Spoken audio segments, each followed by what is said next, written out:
నమస్తే, welcome to Vishwam TV. నేను మీ journalist Uday. సమాజంలో అసలు ఏం జరుగుతా ఉన్నది? బంధాలను బంధుత్వాలను దూరం చేసుకునేందుకు ఎందాకైనా ఎక్కడిదాకైనా వెళ్తా ఉన్నారు నిందితులు.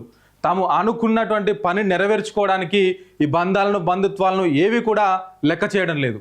అక్రమ సంబంధం పేరుతో భార్యను చంపినటువంటి భర్త ఒక పక్క ఉంటే, అనుమానం పేరుతో అదే భార్యను చంపి సెల్ఫీ వీడియో పెట్టుకున్న భర్త ఇంకొక పక్క, హనీమూన్ పేరుతో భార్యను చంపినటువంటి భర్త ఒక పక్క అయితే, ఇట్లా ప్రతిరోజు కూడా ఏదో ఒక సంఘటన మన సమాజంలో కలిచివేస్తానే ఉంది మనందరినీ కూడా.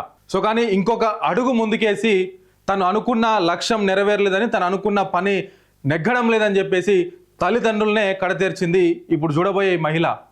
ఎస్, ఎగ్జాక్ట్గా మీరు విన్నది నిజమే. ప్రేమించిన ప్రియుడితో పెళ్లి కాలేదని చెప్పి తల్లిదండ్రులను ఇంజెక్షన్తో విషమిచ్చి చంపింది ఆ మహిళ. ఏంటి దాని డీటెయిల్స్ ఏంటనేది పూర్తి వివరాల్లోకి వెళ్ళి చూద్దాం రండి. ప్రియుడి కోసం తల్లిదండ్రుల హత్య, మత్తు ఇంజెక్షన్ ఓవర్ డోస్ ఇచ్చి మర్డర్, బంటువారం మండలం యాచారంలో ఘటన అంటూ మనం హెడ్డింగ్ వార్త చూస్తున్నాం. ఇన్స్టాగ్రామ్లో పరిచయమైన ప్రియుడి కోసం కన్న తల్లిదండ్రులను హత్య చేసిన సంఘటన వికారాబాద్ జిల్లాలోని బంటువారం మండలం పరిధిలో చోటు చేసుకుంది. బుధవారం డిఎస్పీ శ్రీనివాస్ రెడ్డి వివరాలు వెల్లడించారు.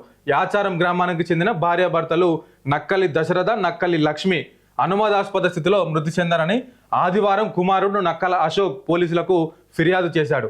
దీంతో దారూరు సిఐ రఘురాములు, బంట్వారం ఎస్ఐ విమల సంఘటన స్థలాన్ని పరిశీలించారు. రక్తంతో కూడిన 2 ఇంజెక్షన్లు లభించడంతో వాటిని స్వాధీనం చేసుకున్నారు. చిన్న కూతురు సురేఖ ప్రవర్తనపై పోలీసులకు అనుమానం రానే వచ్చింది. ఆమెను విచారించగా అసలు విషయం బట్టబయలైంది. దశరథ, లక్ష్మి దంపతులకు 3 కూతుళ్ళు, 1 కుమారుడు ఉన్నారు. 2 కుమార్తెలకు వివాహమైంది. కుమారుడు అశోక్ వ్యాపార నిమిత్తం బంటారంలో నివాసం ఉంటున్నాడు. చిన్న కూతురు సురేఖతో కలిసి తల్లిదండ్రులు పొలం పనులు చేసుకుంటూ గ్రామంలోనే నివాసం ఉంటున్నారు. రైట్, ఇక సోషల్ మీడియాలో పరిచయం. సురేఖ సంగారెడ్డిలోని ఓ ప్రైవేట్ ఆసుపత్రిలో నర్సుగా పనిచేస్తుంది. సోషల్ మీడియాలో పరిచయమైన వ్యక్తిని పెళ్లి చేసుకుంటానని తల్లిదండ్రులకు చెప్పగా వారు నిరాకరించారు. దాంతో ఎలాగైనా తల్లిదండ్రులను హత్య చేయాలని భావించిన సురేఖ శనివారం రాత్రి భోజనం చేసిన తర్వాత, అమ్మ నీకు ఒళ్ళు నొప్పులు అంటున్నావు కదా, మా డాక్టర్ని అడిగి ఇంజెక్షన్ తీసుకొచ్చాను అని చెప్పి తల్లి లక్ష్మికి మత్తు ఇంజెక్షన్ ఎక్కువ డోస్ ఇచ్చింది. ఆ తర్వాత తండ్రి దశరథకు మరో ఇంజెక్షన్ ఇచ్చింది. వారు మృతి చెందారని నిర్ధారించుకున్న తర్వాత ఏడవడంతో చుట్టుపక్కల వారు సైతం వచ్చారు. మర్పల్లి ప్రభుత్వ ఆసుపత్రికి తరలించగా అప్పటికే మృతి చెందారని డాక్టర్లు నిర్ధారించారు. ఆదివారం పోలీసులకు కేసు నమోదు చేసి దర్యాప్తు చేయగా కన్న కూతురే తల్లిదండ్రులను చంపేసినట్టు నిర్ధారించారంటూ మనం ఈ వార్తను చూసినాం కదా. దాదాపు ఎంత క్రూరంగా ప్రవర్తించింది అమ్మాయి. ఇన్స్టాగ్రామ్లో పరిచయమైన ఒక అబ్బాయి కోసం తల్లిదండ్రులనే కడతీర్చింది. ఆ తల్లిదండ్రులకు చెప్పడంతో ఆ తల్లిదండ్రులు కులాంతర వివాహానికి నో అని చెప్పడంతోనే ఈ సమస్య అంతా వచ్చిందని చెప్పేసి అందరూ మాట్లాడుకుంటా ఉన్నారు. సో ఎప్పుడైతే నో చెప్పిందో, నా తల్లిదండ్రులు ఉన్నంత కాలం నేను ఆ అబ్బాయిని వివాహం చేసుకోలేను, నేను అనుకున్న వాడితో నేను ప్రయాణం కొనసాగించలేను అనుకొని తల్లిదండ్రులనే కడతీర్చడానికి సిద్ధపడింది ఆ మహిళ. సో కానీ ఇప్పుడు ఏమైంది? పోలీసుల అదుపులో ఉంది. అటు ప్రియుడు పోలీసుల అదుపులోనే ఉన్నాడు, తనను కూడా పోలీసులు అదుపులోకి తీసుకొని విచారిస్తూ ఉన్నారు. జైల్లో ఊసులు లెక్క పెట్టాల్సినటువంటి పరిస్థితి ఏర్పడింది ఇప్పుడు ఆ మహిళకి. వీడియో చూస్తున్న మీ అందరికీ కూడా నేను ఒకటే హెచ్చరికిస్తూ ఉన్నాను, ఇట్లాంటి ఘటనలు ఎక్కడో ఒక దగ్గర జరుగుతున్నాయి. ప్రతిరోజు జరిగిన ప్రతి ఒక్కరు కూడా జైల్లో ఉండాల్సినటువంటి పరిస్థితి వస్తుంది. వారి మీద చట్టపరంగా కఠిన న్యాయపరమైన శిక్షలు తీసుకుంటా ఉన్నారు. సో దానివల్ల ఉపయోగం ఏముంది?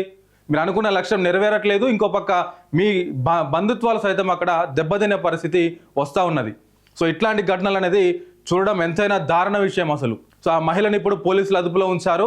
ఆ మహిళే స్వయంగా ఒప్పుకుంది, నా తల్లిదండ్రులను నేనే చంపానని చెప్పి. ఎంత క్రూరమైన మైండ్ కదా అసలు. కాబట్టి సోషల్ మీడియాలో కానీ, ఇన్స్టాగ్రామ్లో, ఫేస్బుక్లో, ట్విట్టర్లో పరిచయాలకు దూరంగా ఉండాలని చెప్పేసి ఇప్పటికే తెలంగాణ పోలీస్ శాఖ కావచ్చు, ప్రతి సందర్భంలో కూడా అటు మీడియా వాళ్ళంగా మేము కావచ్చు హెచ్చరిస్తున్నప్పటికీ, జాగ్రత్తలు చెప్తున్నప్పటికీ కూడా ఇట్లా ప్రవర్తించడం అనేది సరికాదనేది అందరి అభిప్రాయం. సో ఒకసారి ఇటు చూడండి, దీని పక్కనే ఉంది వార్త, నేను కూడా గమనించట్లేదు. ప్రేమ జంట సూసైడ్, బొమ్మనపల్లిలో విషాదం. అటుపక్క చూడండి, ప్రియుడితో కలిసి భర్తను చంపిన భార్య. ఇవాళ ఇంకొక వార్త వచ్చింది, అల్లుడు మామను చంపి అత్త కోసం అల్లుడు మామను చంపిండంట. అసలు ఏం జరుగుతుందో అర్థం కావట్లేదు సమాజంలో. వరుసలు లేవు, వావి వరుసలు లేవు, అన్న తమ్ముడు లేదు, అక్క చెల్లి లేదు. తమ అనుకున్న లక్ష్యం నెరవేరలేదా, తమ అనుకున్న పని నెరవేరలేదా, కథం. ఆ సమయానికి ఆ అడ్డుగోడగా ఉన్నది ఎవరైనా సరే, తల్లి, తండ్రి, అన్న, తమ్ముడు చూసేది లేదు. చంపాలే, లేదంటే అడ్డు తొలగించుకోవాలి. సో ఒకటే లక్ష్యంగా పెట్టుకొని ముందుకు పోతా ఉన్నారు. కానీ ఇట్లాంటి కార్యక్రమాలకు పాల్పడేటువంటి నిందితులకు ఒకటే హెచ్చరిక, మీరు ఏదైతే కార్యాలు చేస్తూ ఉన్నారో, చంపడం కానీ, సూసైడ్ చేయడం కానీ, ఇట్లా ఏదైతే మీరు చేస్తూ ఉన్నారో, తర్వాత మీ పరిస్థితి ఏందనేది ఒకసారి అర్థం చేసుకోవాలి. మీరు కూడా పోలీసుల అదుపులో కావచ్చు, చట్టానికి న్యాయానికి లోబడి జీవితాంతం శిక్ష అనుభవించాల్సి ఉంటుంది. సో ఇట్లాంటి చర్యలకు మీరందరూ దూరంగా ఉంటారని అనుకుంటున్నాను. చూస్తూనే ఉండండి విశ్వం టీవీ.